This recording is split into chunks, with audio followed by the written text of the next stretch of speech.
ጤና ይስጥልን ተመልካቾች እንዴት አላችሁ? ከሰሞኑ በሰደድ እሳት ስትታመስ የነበረው ሎስ አንጀለስ አሁንም ደግሞ እየታመሰች ነው። የምትታመሰው ደግሞ ግጭትን ተከትሎ በመጡ አንዳንድ እንቅስቃሴዎች ነው። ማለትም ስደተኞች ባስነሱት ተቃውሞ። እናም ሎስ አንጀለስ የሆሊውድ መገኛ ምን ገጠማት? በርካቶች የሚያነሱት ሀሳብ ነው። ይህን ተከትሎ ደግሞ ጦሩ ተሰማርቷል። ምንድነው የሚለውን በስፋት አስቀኛችኋለሁ። የተለመደ ላይክ፣ ሰብስክራይብ፣ ሼር ማድረጋችሁን ቀጥሉ። ቢኒያም ካሴ ነኝ። መከረኛዋ ሎስ አንጀለስ የካሊፎርኒያ ከተማ እጅጉን የተወሳሰበ አስቸጋሪ ሁኔታ እንደገባች ይነገራል። ከዚህ ቀደም ሰደድ እሳት ሲያመሳት የነበረችው ይቺው ከተማ ኃጢአቷ በስቶ ዛሬም እየታመሰች ይገኛል። ታዲያ ይህን ተከትሎ የሚወሰዱ እርምጃዎች ደግሞ የከተማዋን ሰቆቃ የከፋ እያደረገው መጥቷል። የአሜሪካው ፕሬዚዳንት ዶናልድ ትራምፕ በሎስ አንጀለስ ለተቃውሞ የወጡ ሰነድ አልባ ነን ዶክሜንት ስደተኞች የፈጠሩትን አለመረጋጋት መቆጣጠር ያስፈልጋል በሚል ጦራቸውን ልከዋል። ወታደሮቻቸው ደግሞ 2000 ናቸው። የአሜሪካ 2000 ወታደር ለስደተኞች ምን ያህል ጫና ሊፈጥር እንደሚችል ሳይታለም ተፈታ ቢሆንም አስቸጋሪው ጊዜ ግን በሎስ አንጀለስ ከተማ መቀጠሉን በግልጽ የሚያስቀምጥ ያደርገዋል። የሆሊውድ ፈርጥ ሎስ አንጀለስ ከወራት በፊት በሰደድ እሳት ስትናጥ ነበር። አሁን ደግሞ በተቃውሞ እጅጉ አስቸጋሪ ጊዜ ለዚች ከተማ እየሆነባት መጥቷል። 2025 ትራምፕ ስደተኞችን ከአሜሪካ እንዲያባርሩ በዋናነት ደግሞ የሚደግፉት ቶር ሆርማን ቅዳሜ ፎክስ ኒውስ ሲናገሩ ሎስ አንጀለስ ደህንነቷ የተጠበቀች እናደርጋታለን በሚል ሀሳብ ለመስጠት ሞክረዋል። ያም ሆኖ ግን እነ ፕሬዚዳንት ዶናልድ ትራምፕ ከስደተኛ ጋር ካላቸው ችግርና ሰጣ ገባ አንጻር አሁንም ሎስ አንጀለስ ወደ ሌላ ቀውስ ገብታለች። በሎስ አንጀለስ ከፍተኛ የደቡብ አሜሪካ ዜጎች በሚኖርባቸው አካባቢዎች ለሁለተኛ ጊዜ ከፍተኛ ተቃውሞ በመቀስቀሱ ነው የአሜሪካው ፕሬዚዳንት ዶናልድ ትራምፕ ጂኦፒው የሪፐብሊካኖቹ ማለት ነው እንዲሁ 2000 ጦራቸውን ወታደሮቻቸውን ለማሰማራት ግድ ብሏቸዋል። እስከምን ሊያዋጣችሁ ይችላል? አስቸጋሪ ቢሆንም ግን የሆነው ሆኗል። የተቃውሞ ሰልፈኞቹ ከፌዴራል የስደተኞችና የጉምሩክ ፖሊሶች ጋር ግጭት ውስጥ ገብተዋል። እንዲሁም እስከ መወራወር ደርሰዋል። ለዚህም ነው አሜሪካ ጦሯን በሎስ አንጀለስ ካሊፎርኒያ ግዛት እንዲሁ ለማስፈር የተገደደችው። በፓራማውንት አካባቢ ዲስትሪክት ይሉታል እንደ ወረዳ ነው። ተቃውሞ ሰልፈኞቹን ለመበተን አስለቃሽ ጋዝና ዱላም የተጠቀሙት ወታደሮች አስቸጋሪ ሁኔታ ሊፈጥሩ እንደሚችሉ እየተነገረ ነው። በተለይም የአሜሪካው ፕሬዚዳንት ዶናልድ ትራምፕ ሀሳባቸው ስደተኞችን ማባረር እስከሆነ ድረስ የፈለጉትን እርምጃ ሊወስዱ ይችላል ተብሏል። 118 ሰዎች በቁጥጥር ስር ውለዋል። ይህ የሆነው ደግሞ በአንድ ሳምንት ማለትም ከሰኞ እስከ እሁድ ባለው ጊዜ ብቻ ነው። የካሊፎርኒያ ግዛት አስተዳዳሪ ጋቪን ኒውሳም የፖሊስን እርምጃ ጨካኝ በሚል ከመክሰሳቸውን ባሻገር ከዚህ ቀደም ከሪፐብሊካኑ ዶናልድ ትራምፕ ጋር ሲወዛገቡ እንደነበርም የሚታወስ ነው። በተለይም በሰደድ እሳቱ ወቅት ችግር እንደነበረባቸው ይታወቃል። ኒውሳምና እንዲሁ ዶናልድ ትራምፕ። አሁን ደግሞ የስደተኞች ጉዳይ መጣ። የፌዴራል ወታደሮች በአካባቢው ተሰማሩ። ችግራቸው እየሰፋ ይሄዳል ወደሚል ድምዳሜ ይወስዳል። ኒውሳም ደግሞ ዴሞክራት በመሆናቸው አስቸጋሪ ሊሆንባቸው ይችላል። ቅዳሜ መግለጫ ሰጥተዋል። ኒውሳም ትራምፕን በስልክ ለ40 ደቂቃ ያህል ቢያወሯቸውም በምን ጉዳይ አወሩ፣ ምን መፍትሄስ ላይ ደረሱ ስለሚለው እስካሁን የተባለ ነገርም ሆነ የታወቀ ጉዳይ የለም። ያም ሆኖ ግን ጋቪን ኒውሳምና ዶናልድ ትራምፕ ሰጣ ገባ ውስጥ መሆናቸውን የሚያሳዩ የትሩዝ ሶሻል ሚዲያና የኤክስ ጽሁፎች ብቻ እንዲሁ እድሉን ይሰጣሉ፣ ለመረዳትም በር ይከፍታሉ። ሁለቱ ባለስልጣናት በምን ጉዳይ ላይ ተወያዩ የሚለው ሚስጥር ቢሆንም ያው ግን የስደተኞች ጉዳይ እንደሆነ በግልጽ ተቀምጧል። በአሁኑ ወቅት ፓራማውንት በተሰኘው ዲስትሪክት በጣም የተረጋጋ ነው ቢባልም አሁን በተቃዋሚዎችና በህግ አስከባሪዎች መካከል ደግሞ ግጭቶች መቀጠላቸው ይፋ ሆኗል።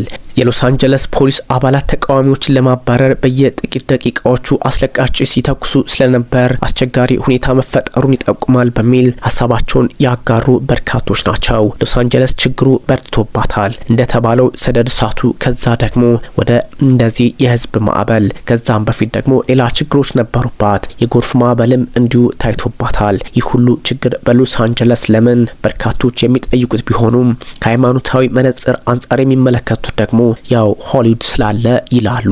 ግን ደግሞ የዓለማችን ፖለቲካ ሰደድ እሳት ሲባል ከአየር ንብረት ለውጥ ጋር እንዲሁ የስደተኞች ተቃውሞ ሲባል ከችግር እንዲሁም ከችግርና ከሌሎች ሀገራት መጥቶ ጥያቄ ከማንሳት አንጻር ሊታይ እንደሚችል ግልጽ ያደርገዋል። በሁሉም አቅጣጫ ሁኔታውን መመልከት አስቸጋሪ ሊያደርገው ቢችልም በሃይማኖት ስር የሚያስቡት ደግሞ ይህን ሊሉ ቢችሉም የተገባ ሊሆን ይችላል። ያም ሆኖ ግን ሳይንሳዊ ግንዛቤ ያላቸው ሰዎች ደግሞ ከሳይንስ አንጻር የራሳቸውን ትንታኔና ድምዳሜ ይሰጣሉ።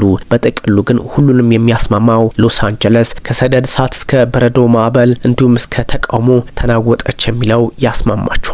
በአካባቢው የሚኖሩና ተቃዋሚዎች በአካባቢው የንግድ ሱቆች ውስጥ ለመውጣት በመፍራት ዘግተው ተቀምጠዋል። ስደተኞች ደግሞ በበርካታ ቦታዎች እንዲሁ ተደብቀው እንዳሉ ይነገራል።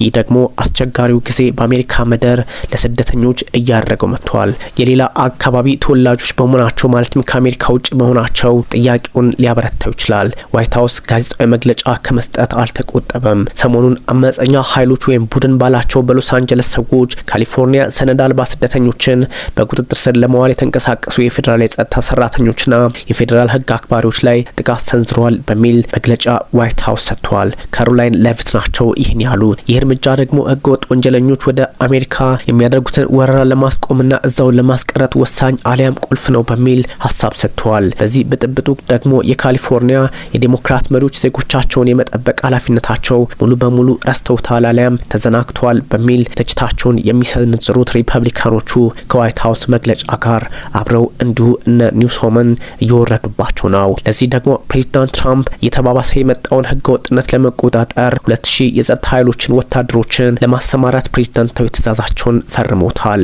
ይህ አስቸጋሪ ቢሆንም አሁን ባለው ሁኔታ ግን 2000 ወታደሮች ሎስ አንጀለስ ካሊፎርኒያ ምን ይሰራሉ ከተባለ መከረኛውን ስደተኛውን መደብደባቸውን ይቀጥላሉ ሊሆን ይችላል። ሆመን በሎስ አንጀለስ የጸጥታ ኃይሎች የሚሰሩትን ለመከታተል በአካል ተገኝተው ሲናገሩ አሁን ይህን በምነጋገርበት ሰዓት ተጨማሪ ኃይል እያመጡብን ነው። ዛሬ ማታ የጸጥታ ኃይሎች ይመጣሉ፣ ስራችንን መስራታችንን እንቀጥላለን በሚል ሀሳባቸውን ያጋራሉ።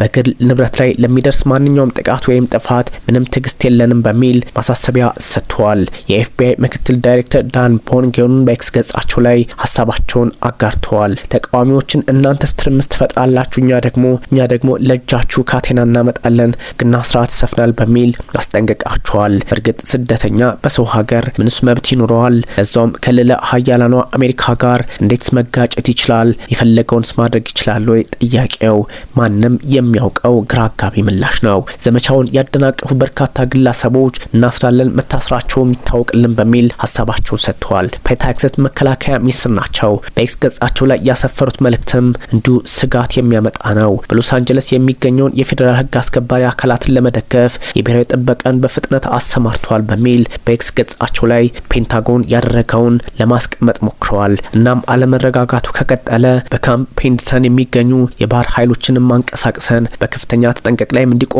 አድርገናል፣ እርምጃ ይወስዳሉ በሚል ዛቻቸውን ለነዚህ ስደተኞች ለመስጠት ሞክረዋል። የሎስ አንጀለስ አስተዳዳሪ ጋቪን ኒውሰም አርብ መግለጫ ሰጥተዋል። በካሊፎርኒያ በማናለብኝነት የተፈጸመ ያለው እስር የቀጠለው የፌዴራል ኃይሎች ትርምስ ግዴለሽ መሆን ብቻ ሳይሆን ጨካኝነትም ነው በሚል ለማጣጣል ሞክረዋል።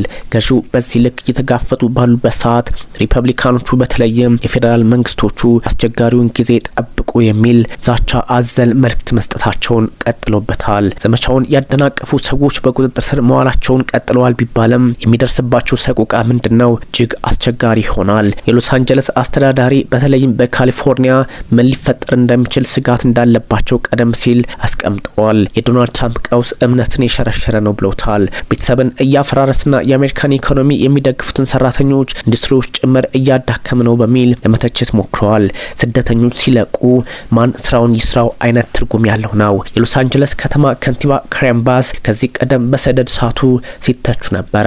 አሁን ደግሞ ሰነድ አልባ ሰዎችን በቁጥጥር ስር የሚያውሉ የጸጥታ አካላት በአሜሪካ ሁለተኛ ትልቅ ከተማ ውስጥ ሽብር እየዘሩ ነው ሲሉ ለመክሰስ ሞክረዋል። ይህ ደግሞ አስቸጋሪ ሁኔታዎችን ይፈጥራል። ካረን ባስ በዚህ ልክ ሀሳባቸውን ሲገልጹ አስቸጋሪ ነው ለማለት አዳጋች ቢሆንም አሁን ባለው ሁኔታ አጋጣሚዎችን ወደ ሰላም የመቀየር ግዴታ እንዳለባቸው ይታወቃል። ካሊፎርኒያ ከ39 ሚሊዮን በላይ ህዝብ በመያዝ ከአሜሪካ ግዛቶች ቁጥር 1 ናት በህዝብ ቁጥር። የኤፍቢአይና የሀገር ውስጥ ደህንነት ኃላፊዎች የከንቲባው አስተያየት የፌዴራል ወኪሎችን አደጋ ላይ የጣለ ነው በሚል ለማጣጣል ሞክረዋል።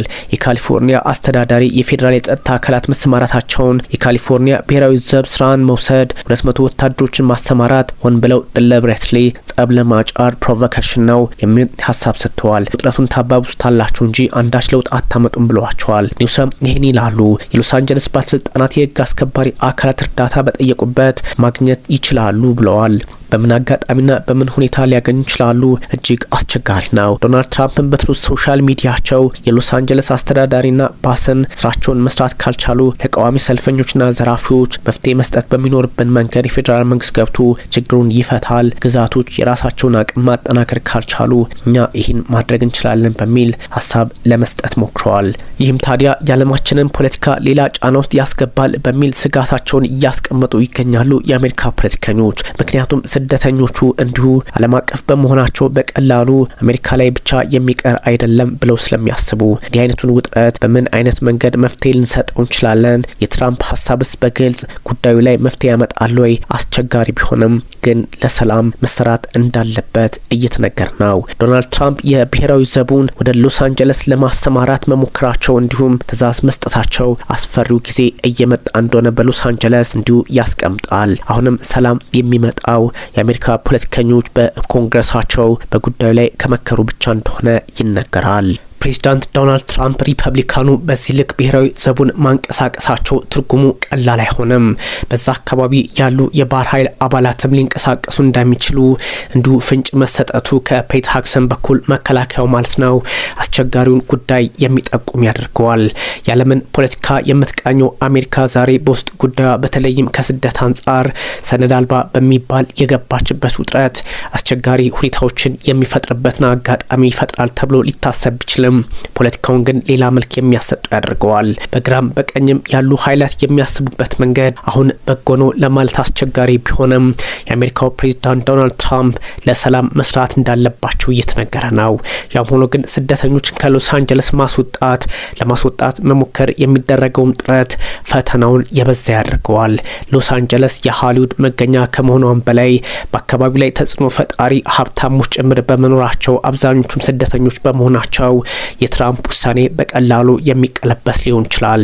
ያም ሆኖ ግን ባለ 39 መቀመጫዋ 39 ሚሊዮን ህዝብ ያላት ያ ማለት በኮንግረስ ውስጥ ከ54 በላይ መቀመጫዎች ያሏት ካሊፎርኒያ በኮንግረስ ውስጥም አስቸጋሪ ሁኔታዎችን የመፍጠር የፖለቲካ አቅም አላት።